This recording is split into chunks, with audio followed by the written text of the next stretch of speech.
I will get started because then patients kind of progress into Robin's world. So Regions Hospital, we are a level 1 trauma center here in St. Paul. For mental health, we have 120 adult mental health beds. So we are the largest in the East Metro.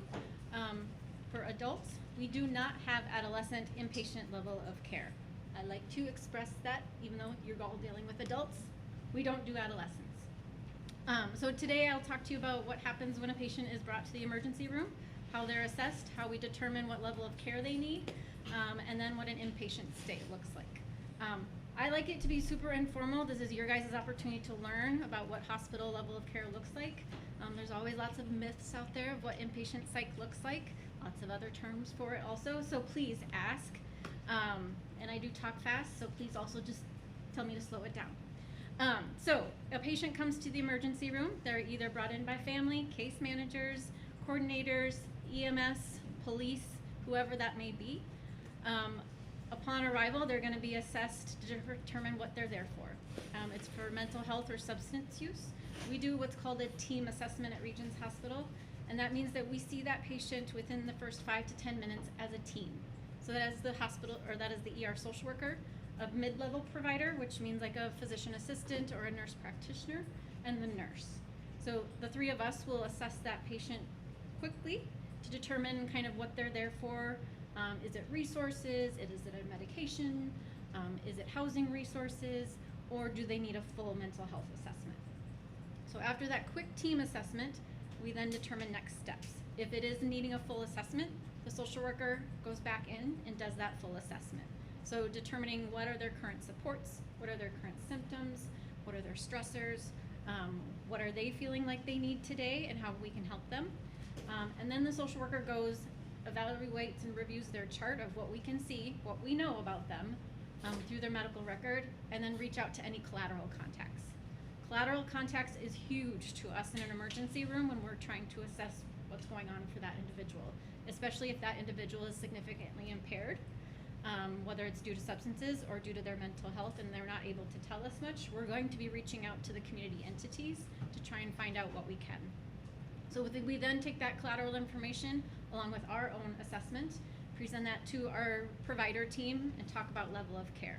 So at that point, if we're talking about discharge, that they don't need hospitalization, we will help them to determine what kind of resources would be helpful to them in that current situation and help refer them. If they do need inpatient level of care, then we are looking at our facility. Again, because we have 120 beds, we really just admit to ourselves.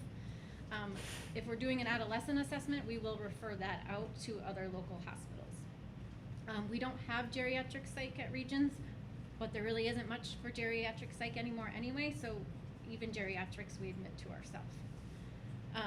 So determining level of care is not always the easiest thing, especially when patients are coming in altered. At Regions Hospital, the social workers and our psychiatry team do not see a patient until they are legally or clinically sober.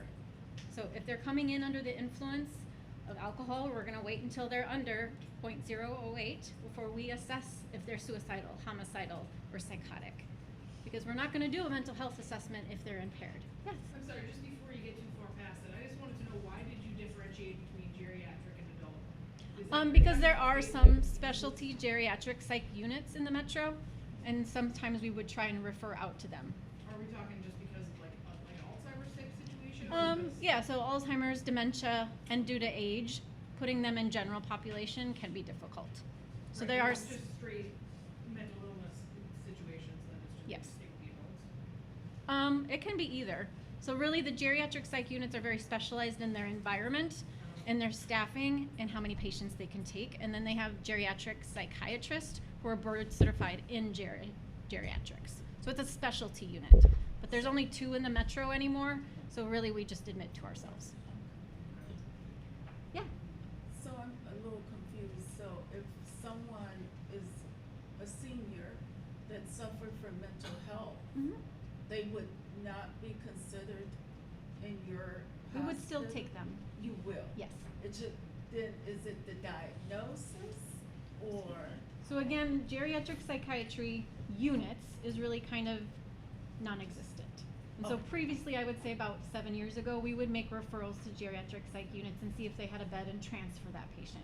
But now, because there's just limitation on inpatient beds, we really just admit to ourselves. If a family is very insistent, like, please try United has one, we will try. But again, United is part of Allina, and so they're gonna admit through themselves, not through an external health system. So the beds just aren't there anymore.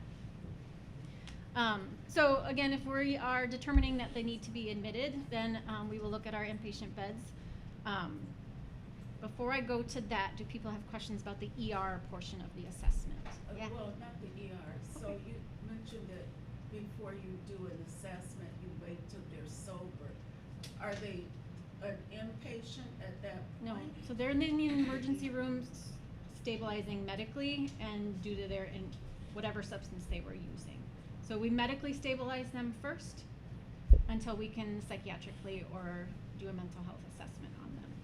So they stay in the emergency room? Yes. Okay. Yep. For those patients who are coming in with primary substance use, and they're willing to go to detox, we will look at transferring them over to detox. But detox will not take them unless we've done our mental health assessment and cleared them. They can't be homicidal, suicidal, or psychotic in order to go to detox.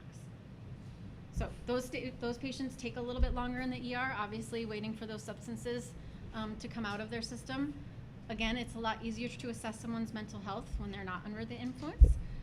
As we do know, some substances just take a long time. So especially with meth, it could take a few days. So we really have to weigh the presentation in front of us to determine if we're going to admit them anyway, even though we know it's primarily meth or substance use. Yes? Is there a VAC that you discharge someone back to their home at if they have primary diagnosis of substance use disorder? Is it above .08? Yes. That Unless he makes a statement of suicidality or homicidality or some other Right. mental health concern, our mental health social workers do not assess him. He would just be medically stabilized with his Right. withdrawal and discharged. So what is the VAC you discharge them at? That's Is it not, very patient dependent. Oh, it's not. There's not like a hard step No. line for that. So some Like patients for the function assessment? fully at like Okay. a point 2.0. Right. Some people are quite impaired and admitted medically at a 0.20. So you could be medically stable and discharged at .20. Yep. Okay. So it's very person dependent, how much they've been drinking, how long they've been drinking, their metabolic, yeah. Everyone processes alcohol very different. Yeah. So as we talk about inpatient, so again, most of the clients that you're working with, because this is a group that's working with real 20s, correct? Yes. Are coming in with primary mental health issues. So our inpatient units, again, we have 120 beds, so 6 units. And each unit has a little bit of a different aggregation model, which means we try and admit patients based on their functioning and based on where they would fit, and then also based on where beds are. So our first floor is Northeast 3. That one was just opened a year and a half ago. So when we built our building at Regions 10 years ago, we built an extra unit and shelled it out because we knew we would need more mental health beds in the future. So that just opened at the end of the pandemic for an additional 20 beds. That is a general psychiatric unit, Northeast 3. Northeast 4 is our psychiatric ICU. So that is the unit where we have 2 jail cells, and that is our unit where we have our forensic patient population, those who are most aggressive, most violent, higher staffing there with our MHTs, our nursing, and our provider team. 5th floor and 6th floor are also general psych units. Anyone can be admitted there with bipolar, psychosis, depression, anxiety, developmental disables, dementia, you name it, anything can go there. The other specialty unit we have is Northeast 7, and that is our kind of our crisis stabilization unit. So it's a short stay unit. People are there typically 3 to 5 days at the most. So coming in, brief depression, anxiety, need a medication adjustment, connected with resources, and then they go home. And then our 8th floor is another general unit. So 2 specialty units, one is the ICU and one is the crisis unit. All of the rest are general psych units that will admit anything to.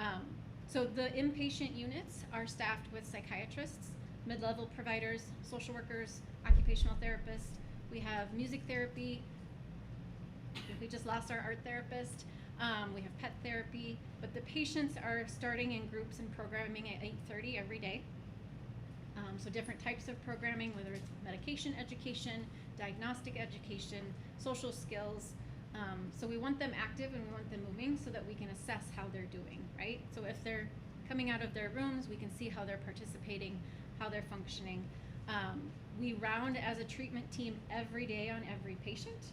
So 7 days a week, we meet as a team, talk about how they're doing, talk about what the plan is going to be, where they're going to go. Day one, social work is working on discharge. So before we even know much about them, social workers are going to be looking at where are they going to go from here. The average length of stay on an inpatient unit is 9 days. So we have patients that stay a lot less, we have patients who stay a lot longer. But that is our average building-wide for Regions. So it is pretty fast and quick for those who are coming in and out, and so really focusing on medication adjustments, what we can do in acute hospital stay, and then really referring out to the community for the resources that they need there. So that is a very short story of inpatient.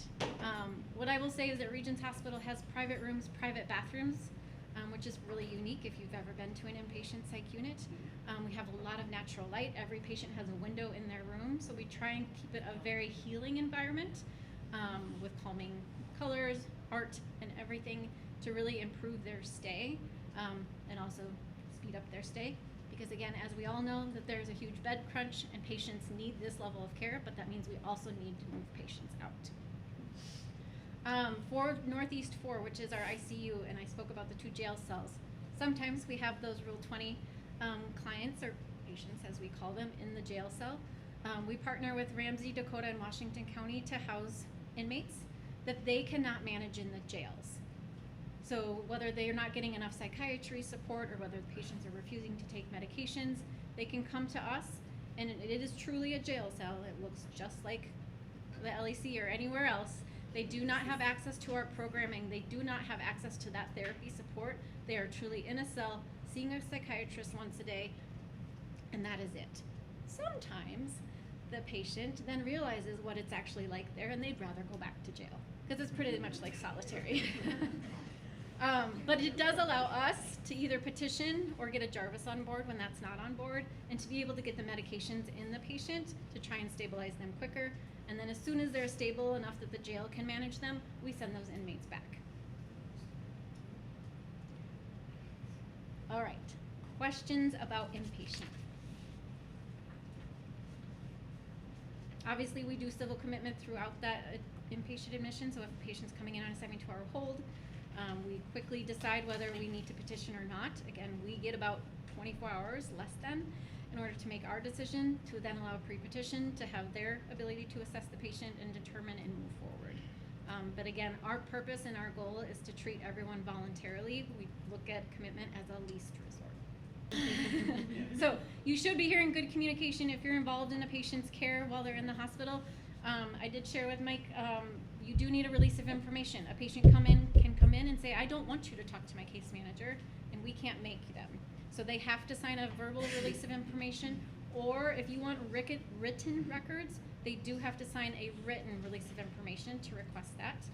If it is post-hospitalization, you would have to contact our medical records department, which is also called HIM, Health Information Management, and he has that information also, and that's how you would request records post-hospital stay. But if you just want verbal conversation, you can get the social worker, see if they'll sign a release, and then you can communicate. Every patient is assigned a social worker on inpatient. Yes? So I've been in several hospitals to visit a potential client, and I noticed that some of them are living in the emergency rooms now too. Are you having that type of? So Regions really doesn't have a mental health boarding problem right now. I'm gonna knock on wood. Because of our 120 beds, we're able to have a pretty good throughput. Okay. In the emergency room, we do have a locked mental health pod that is 12 beds also, and so that is a secured space for patients to wait before they're admitted. But the other systems, Alina and Fairview, do have a lot more boarding problems because they have smaller hospitals, but they have a lot more hospitals, whereas Regions is just one. Yeah, there's been quite a few. Yeah, our biggest boarding is maybe like 40 hours. So, and that's probably on a weekend. When Monday comes, we tend to have more discharges because you can do more during the week than you can on the weekend. So. Yeah, I have one minute. We can get just all the way to Ottawa. Yes.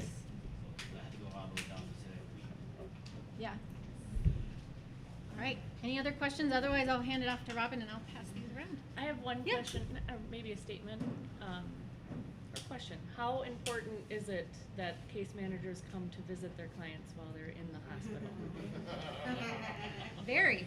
So again, we know that individual based on their presentation with us today and during their brief stay, but you know them best.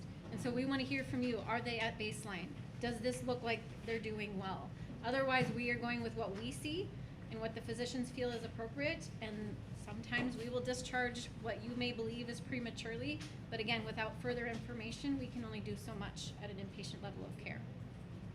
And again, due to the resource in embeds, not every patient is going to look 100% at discharge. That's why we're referring to another level of care.